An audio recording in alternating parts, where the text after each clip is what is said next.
Hey tribe, welcome back to my channel. So today I will be explaining the two-pot system. So I haven't done one for my channel, but I've been going around the country explaining it to other people. And I did do a podcast with Sheila and Robbie, and I'll link below the conversation we had. I think it's worth checking out. So what is the two-pot system? Why are people going on and on about it? So if you have a pension and provident fund, it will definitely affect you, okay? And I know people are quite excited. You're going to have access to your money, but let's take a look at the facts and how actually it is going to work out, all right? So I'm going to give you an example and say, today, let's say this is your pot. This is your savings. This is your pension fund, all right? And let's say in this, you have 830,000 Rand, okay? So as it stands before the 1st of September, how this works, if you resign, you can take the full amount in cash, okay? But remember, there's tax implications. And I'm going to show you right here just how much tax you will be liable for, okay? So you don't take all of this 100%, it goes into your account. There will be taxes on that amount, okay? So another option, if you do not take it in cash, you can either preserve it into a preservation fund, or you can put it into a retirement annuity, or you can transfer to a new employer pension or provident fund, okay? So those are the options as it stands if you resign from your pension or provident fund. If you retire currently, this will be split into 1/3 and 2/3. 1/3 you can take in cash, 2/3 you have to buy an annuity. And this can be either a living annuity or a life annuity. We can talk about that later, all right? So I want you to hold that thought. As it stands, if you retire, you either take it in cash and pay taxes, or you can transfer into a retirement annuity, you can transfer into a preservation fund, or you can transfer to your new employer pension and provident fund, okay? As it stands. When you do retire, it's split into 1/3 and 2/3, 1/3 in cash, 2/3 you have to buy an annuity, okay? So that's as it stands. That's how it has been operating all along. Now, with the two-pot system, I actually consider it as the three-pot system, okay? And I'll show you why I say it's actually 3 pots, not 2 pots.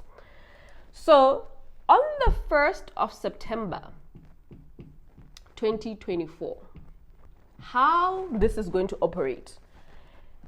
Remember, you have an existing accumulated fund here, either a pension provident fund, retirement annuity, whatever that is, right? So you have 830,000 already on the 1st of September, okay? So this amount is called the vested amount, the vested pot, okay? It's your amount, it's not going anywhere, and this amount will keep on growing. It's not like now, because there's 2 pots and that amount still accumulates, it's still invested, all right? So it is still growing. So what they are saying is going to happen on the 1st of September, any new contributions. Remember, on the 1st of September, when your contribution either goes on the 1st or it goes on the 25th of that month, it's going to be split into 2, no longer just going into 1 pot. Now, from the 1st of September, your contribution, so let's say you contribute 1,000 Rand, it's going to be split into 2. First is going to be the savings pot. Then it's going to be the retirement pot. Guys, you know my handwriting sucks already. So that's, as long as you can understand what I'm saying, that's the most important thing, okay? So let's say your contribution towards your pension, provident fund, retirement annuity on the 1st is 1,000 Rand. It's no longer going to go into 1 big pot. It's going to go into the 2 pots. So hence the name two-pot system, all right? So if you're contributing 1,000 Rand, they are saying this amount is going to be split into two, 1/3 and 2/3. The 2/3 goes into here, the 1/3 goes into here. All right. So, Tipe, what is 1,000? 1/3 is it 300 bucks? 333 rand. So 333 rand will come into here, and 666 and 67 rand will come into here. Okay. Why are they doing this? They are doing this so that you will have access for emergencies, not a trip to Cape Town, not a trip to Dubai. Something that comes up and is an emergency. To say, I have access to my savings pot once a year. Okay? Whereas that retirement pot, you cannot access it for whatever reason ever until retirement, which in this country is from the age of 55. But also that is dependent on the company that you work for. Some companies' retirement age is 60, some is 65, some maybe perhaps a little bit more. Okay? So they are doing it in such a way that, yes, we acknowledge the fact that life is challenging, life is tough. Salaries haven't increased as much in the past couple of years. Inflation, high interest rates, people are highly indebted, but they are saving towards retirement. So what they are actually avoiding is people are resigning so that they can have access to this amount. Remember, before people would have to resign, it made people lose out on their entire livelihood and savings just so that they can go pay off debts. Okay, so that's what they're trying to avoid. They are trying to give you, the public, access to the funds that you do already have. Okay, so you can access this savings pot once a year. Okay, but before I get to the mechanics of what it is and how much, I just want to go back, right? I want to go back to how this is going to work, because I know most of you are like, Mapalo, you haven't spoken about the 30,000 rand, 10% that you can access on the 1st of September. I'm going there, okay? So remember, you have a vested pot. So they're saying, how do we kind of give them a boost? How do we give them a quick access so that they can get some sort of relief right now on the 1st of September? Many people are looking forward to that date. Many people are thinking, oh my gosh, I have a pot of gold at the end of August that I can just dip into. It's not going to work like that, first of all, okay? But how, and I use this amount very specifically for a reason. So they are saying on the 1st of September, you will be able to access 30,000 rand or 10% of whatever is, so it's basically 10% of whatever is in your vested pot. So if in your vested pot you have 830,000, they're saying 10% of that. But that 10% is limited. A maximum of it is only 30,000 rand. So you do agree with me that if 10% of 830,000 is 83K, you can't go and get the 83,000 in here. It's limited, it's kept at 30,000. So on the 1st of September, the 830,000, 30,000, which is 10% is 83,000 rand, but it is limited, it's kept at 30,000 only. So on the 1st of September, 30,000 is going to go into this amount, into this pot rather.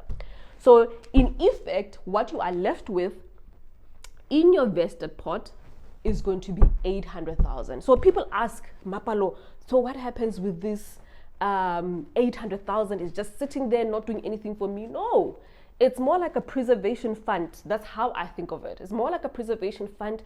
It's still invested in the same funds, equity, bonds, whatever those funds the trustees have chosen. And it is still accumulating interest, compound interest, okay? And the rules for this one remain the same, right? They can't say, okay, on the first, everything falls. No, the rules will still remain the same. So should you ever leave your employer, the rules like here will still apply, all right? But they are just saying, okay, we are going to take 10% of that, kept at 30,000, and we're going to boost and put it into the savings pot so that people have a little bit of money that they can access to sort out whatever it is, all right? So now you have 30,000 on the 1st of September in there. Or, for an example, let's say you only have 100,000. 10% of that is 10,000. So meaning that in your savings pot, there's going to be 10,000. Okay? If you have 2,000 Rand in this pot, your 10% means that it's going to be 200 Rand. 200 Rand. Ooh, 200 Rand, not 200K. 200 Rand, 200 Rands only. So there is also a minimum. There must be 2,000 Rand that goes into the savings pot. The minimum is 2,000 Rand kept at 30,000. So yours is below that, then you're not going to get that boost into your savings pocket. All right? So, before things fall apart. So I just want us to still work with our example. So now you have 800,000, and now you have taken your 30,000 into the savings pot, right? So what happens? There's 30,000 sitting there, and you decide, oh, okay, I will access it. I'm going to go to my HR and say, I want my 30,000. People think you are going to get the 30,000. You are not going to get 30,000. This amount is going to be taxed at the rate of your income. So it is going to either push up your income tax or not, depending on where you are on the bracket. So it's going to fall part and parcel of your income.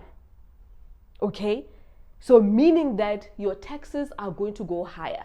So people are excited about this. You're not going to get the full 30,000 because you're going to get taxed on it. But what does that tell you also?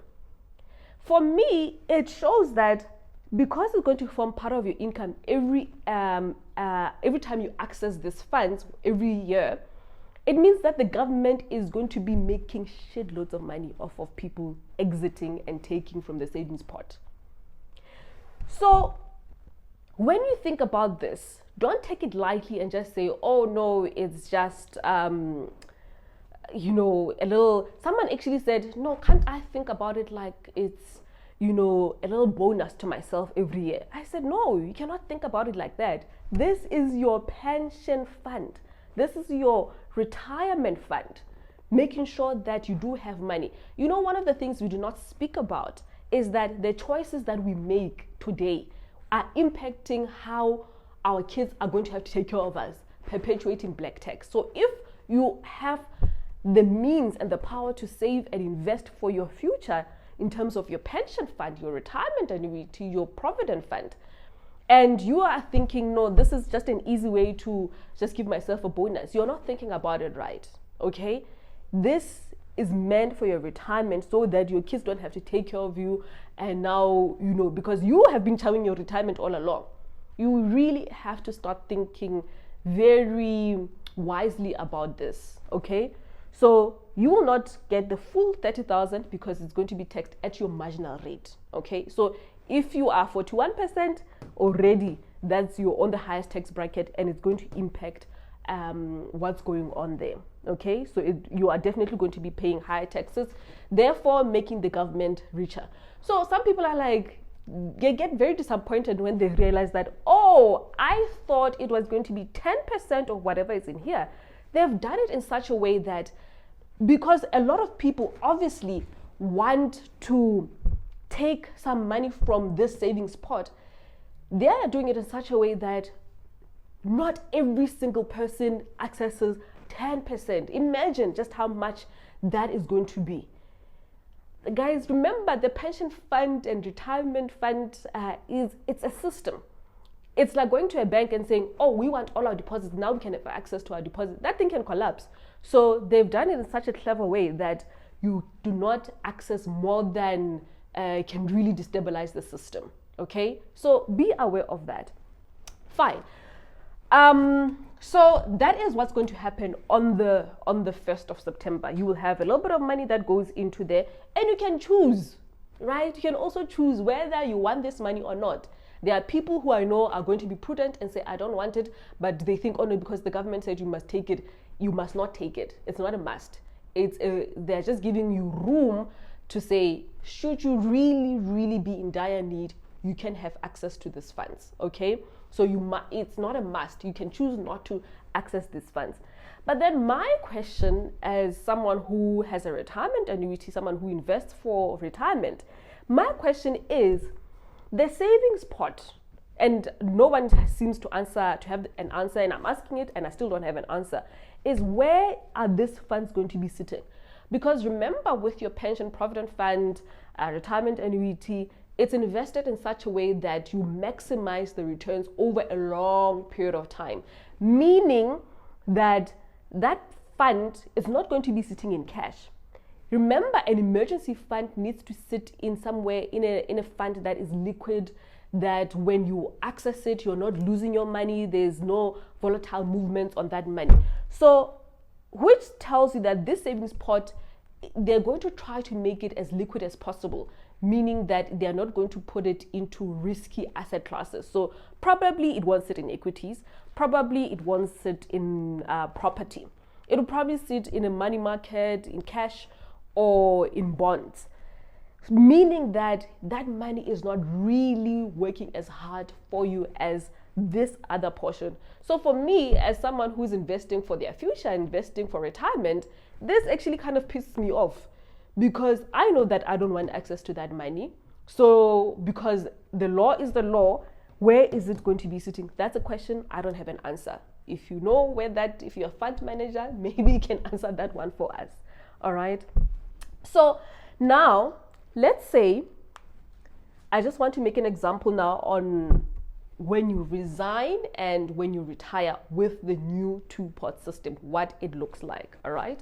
Let us say you have contributed 500,000 Rand, and I don't know how many years, let's call it 5 years for argument's sake, right? Remember, every single contribution is divided in this way. Whatever amount of money you are contributing every single month is split into two, 1/3 and 2/3, okay? So 500,000 Rand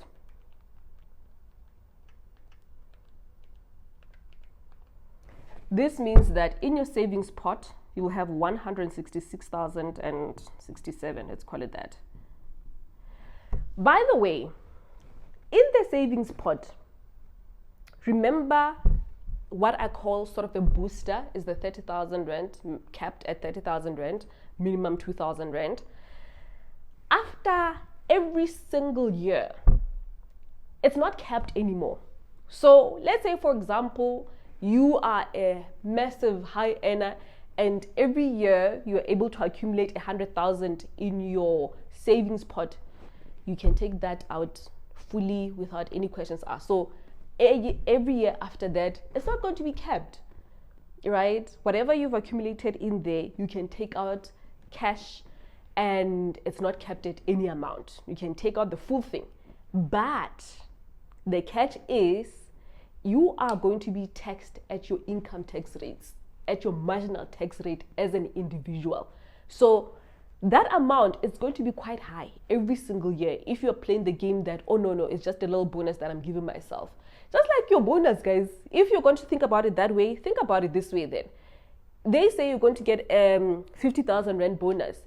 50,000 Rand doesn't come into your account, isn't it? Because SARS takes a bit of it. And that's exactly what's going to happen with every withdrawal that you take, okay? It doesn't impact your withdrawal tax rates. And I'll show you, I'll put it on the screen what I'm talking about. So now let's say you are resigning from your employer and you say, you know what, I've found a new opportunity, or you are retiring. Okay, so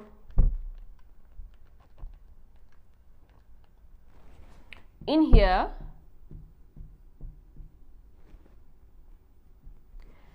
so let's make an example that you never took any money out. You have been prudent, as I'm advising you to. And let's say you have contributed up to 500,000 in 5 years, as an example. So meaning that in your savings pot, you have just over 166,000. And please note, these amounts don't include any interest, compound interest, any of that, fees and stuff, because we're just making an example, right? So that you guys understand the two-pot system. In here, you've been prudent, you've saved, you have 166,000, and in here you have 333,000. Okay, remember that amount also. Oh, let's say you did take the 30,000, which is fine, just for this example. So now you have 3 pots. Remember the two-pot system, but I told you it's actually 3 pots. Yeah. So right now you are resigning. You actually have this amounts. You have 1, 2, 3 pots. So the first pot, the same rules are still going to apply. You can take it out full in cash, but then you're going to be taxed at the withdrawal tax rates. Okay. Then you have the savings pot. Also, this amount you can take fully in cash, and now it's going to be taxed at your marginal tax rate. Okay. Then the last one is your retirement pot.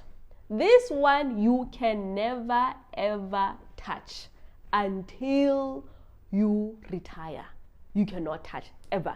And I think for me, that's where I will say I actually like this system, that yes, they're giving people the benefit of the doubt to say they can use this portion for emergencies, but this one, whatever you do, you can never ever touch. And for me, I really like that. So as a last thing I want to show you, so let's say you are retiring. Remember, I'm giving an example of resignation. Now let's say you're retiring. At retirement, this amount will be split in 1/3 cash, 2/3 you have to buy an annuity, as I mentioned. So meaning you have this as cash and you have this as cash. Okay, these two amounts as cash, then this two you're going to have to buy an annuity. And as I said, that annuity can either be a life annuity or a living annuity. Actually, I will do a completely different video on the difference between a life annuity and a living annuity, if perhaps you have a parent or an aunt close to retirement, and how it works and what strategy you can use for them at retirement. Okay, I hope that clears what the retirement two-pot system is all about. If you have any questions at all, please leave the question in the comments and I will definitely answer. Okay, thank you so much for watching. I will see you soon.